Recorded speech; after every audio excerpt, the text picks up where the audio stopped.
In the world of organized crime, one name that has struck fear in the hearts of many is the infamous Kinahan Cartel. So as of today, the Kinahan transnational criminal organization joins the ranks of Italy's Kimora, Mexico's Los Zetas, and Russia's thieves-in-law. The unparalleled influence of this enigmatic syndicate has stretched from the streets of Dublin to the corners of the globe, earning a spot among many other infamous syndicates, such as Italy's Kimora, Mexico's Los Zeta, Japan's Yakuza, and Russia's thieves-in-law. So let's get through the trails of Ireland's most powerful criminal organization, uncovering each bit at a time. The Kinahans are the infamous outlaws wanted globally. My understanding is that they have remained in Dubai since the sanctions. Active to date, with fresh stories emerging in the Irish newspapers almost every day. Nicola Tallant, investigations editor at Ireland's Sunday World newspaper and author of Clash of the Clans, The Rise of the Kinahan Mafia and Boxing's Dirty Secret, has spent her fair share of time studying the Kinahan Cartel, tracing their trails. To quote her words on the influence of the Kinahans in Ireland, "You couldn't ignore the Kinahans," adding that their rise has been meteoric. But how did they rise? What made them so dangerous? How did they gain so much influence? For a better understanding of the Kinahans, we have to go through their history from the very beginning. The history of the Kinahans can be traced back to the 1990s when Christopher Kinahan, also called the Dapper Don, a well-educated man belonging to a comparatively strong middle-class family, chose a life of crime, setting his foot into the world of drugs and fraud. Christopher Kinahan was nothing like a common criminal. He was well-educated, soft-spoken, and carried a certain charisma. Nicola described Christopher to be an intelligent, ruthless, and entrepreneurial man. Christopher would become a prominent figure in Dublin's local crime scene, primarily in the southern part of the city, where he would supply drugs to the youth in his gang. And despite facing imprisonment, Christopher remained ambitious, utilizing his time behind bars to focus on education,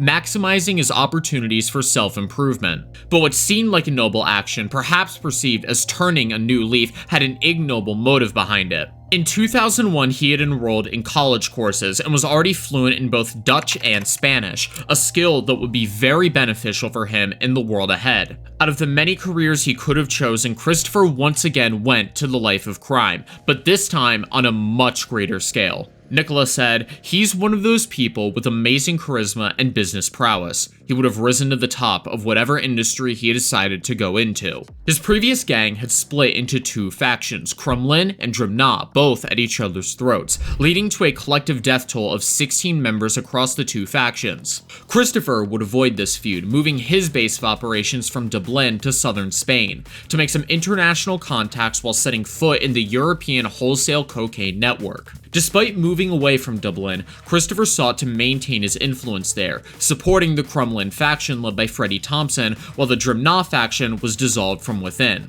This led Christopher to get a hold of drug trafficking across Europe, while his influence would enable Freddie's faction to flourish, gaining hold of the national drug supply chain. But in 2008, Christopher had to flee the country, allowing his cousin Liam Byrne to assume leadership within the cartel. Under Byrne's command, the Irish branch of the cartel would gain significant power, earning the moniker the Byrne Organized Crime Group by the Criminal Assets Bureau. Despite international expansion efforts over nearly a decade, law enforcement would begin to take notice. And in 2010, Spanish police would conduct Operation Shovel, resulting in several arrests, including some of the Kinahans. However, investigators struggled to gather sufficient evidence to prosecute these drug lords, including Christy Kinahan, allowing them to resurface in the streets once more. The operation yielded nothing more than an estimation of the Kinahans' property, which expanded all over the world.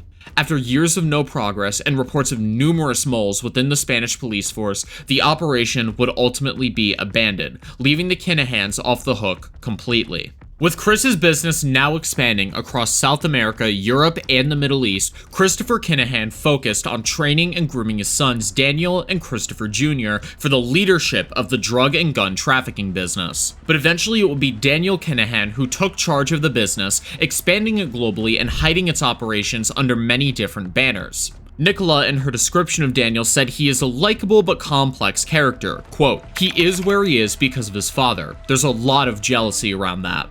And while explaining his background, she said, his father chose to go into crime, whereas Daniel followed in his father's footsteps. He was brought up in a very working class flat compared to his mother, Jean Balan, who was a cleaning lady. By all accounts, she was a very nice woman. The area would have been ravaged by drugs, and she did quite a bit of community work and was very kind to addicts. She had tried to keep both of her sons away from the drug empire, but their father was just so powerful, so wealthy, and the allure of it must have been too hard to turn away from. Daniel, along with his brother, established multiple food, clothing, and textile companies in Dubai, along with management and aviation consultancies in Emirati free zones, with assistance from local partners benefiting from favorable tax policy in the area.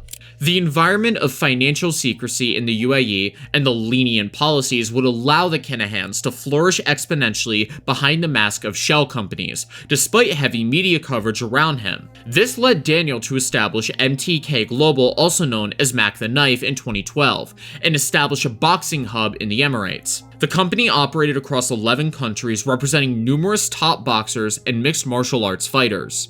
Although the company ignited suspicions of money laundering in the boxing world, it would help Daniel clear his criminal reputation and make some legitimate contacts. But with loads of money flowing in, increased paranoia would spark arguments within the supply chain. Their Spanish union of drug trafficking, with Freddie Thompson and another criminal, Gary Hutch, as the head broke, apart from Gary and Daniel's arguments over money. Tension arose exponentially. This led Gary to plan out an assassination of Daniel, and for this, he would hire a hitman. The plan was to kill Daniel outside his apartment in southern Spain, but this attempt was a failure, as a boxer was shot instead of Daniel. Fearing for his life, Gary would flee Spain and seek help from his uncle, Gerard Hutch, a seasoned Irish criminal suspected of many heists in Ireland. Hutch ventured to negotiate with the cartel to save his nephew's life, and they did reach an agreement that Gary would be spared and Daniel would receive 200,000 euros for the incident. But the agreement collapsed when Gary was unexpectedly executed in a residential complex in Spain in September of 2015, despite these assurances given. Gary Hutch, who was shot dead in Marbella in 2015. Gary was chased down by gunmen around a swimming pool and was shot 15 times. Sensing the tension and an extreme danger to his life, Hutch would vanish into the shadows after an unsuccessful attempt on his life at Lanzarote in 2015. This would mark the start of a feud that led to global attention towards the Kinahan Cartel, seizures of their properties and warrants of arrest. But how so?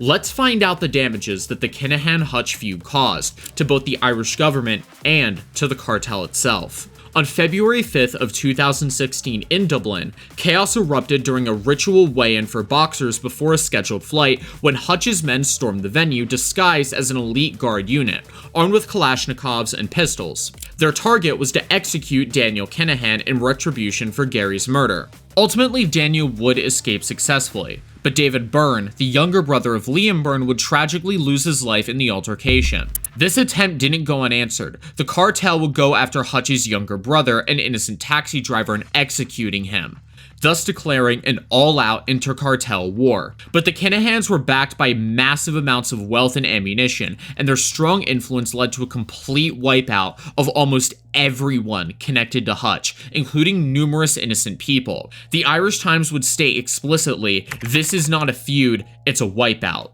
In the end, 18 people died, 14 of which were allegedly ordered directly by Daniel himself. As the feud peaked and the violence of the Kinahan cartel struck all of Europe's attention towards this violent gang war, the Kinahans decided to move their base from Spain to Dubai, seeking shelter outside the jurisdiction of Ireland and the UK. Since there's no extradition agreement between the two countries, it allowed the cartel to flourish and seek global attention. But the Garda didn't lose focus, and would target the members that were within the national boundaries and round up 79 members of the gang, including Freddie Thompson, all of whom were put behind bars for murder, attempted murder, money laundering, and drug trafficking. The Garda then closed their focus on the Byrne Group, putting pressure to dissolve the gang, aiming the damage to Kinahan's influence in Ireland. The Garda pressurized the Byrne Group for 3 years, seizing all properties of Liam Byrne and forcing him to abandon his operations and flee to Birmingham. But there were more to the Kinahans than just Ireland. They continued their drug trafficking operations from Birmingham, led by one of their most trusted men, Thomas Kavanagh. The National Crime Agency labeled their UK franchise as the true Kinahan franchise. It was overseen by 4 people, including Thomas Kavanagh, James Mulvey, and Thomas's cousins Paul Kavanagh and Gerard Kavanagh. The franchise controlled the distribution of cocaine and heroin worth millions of pounds, all across Europe. But this franchise also became vulnerable to cartels after the execution of Gerard and Paul by hitmen hired by the cartel. Gerard and Paul were money collectors for the syndicate, but they were accused of embezzling money. Thomas, who had a reputation to save within the cartel, allowed it to punish the Kavanagh brothers how they wanted to. This would spike tensions within the franchise, as Mulvey started fearing that the Kinahans and Thomas Kavanagh. The police benefited from the situation by following Mulvey and recording his calls, through which Thomas's connection with Gerard's murder was revealed. Quote, "Don't tell me 3 attempts on him and Thomas doesn't know who it was. I can't believe that. He knows everyone. They're that big. Someone must have known he was down there, someone close. He's let them give the green light."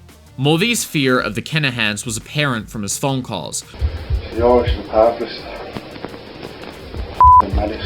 which would lead the Lithuanian authorities to catch Mulvey with proof in 2017. "This is what my life was. I have tried to get away from this, but I am too involved in this. Do you not understand how these people work? Do you not understand that if they can't get to me, they go to the people you look for? They kill the people you love." As for Thomas, he managed a tight grip on the trafficking, strengthening the cartel's influence.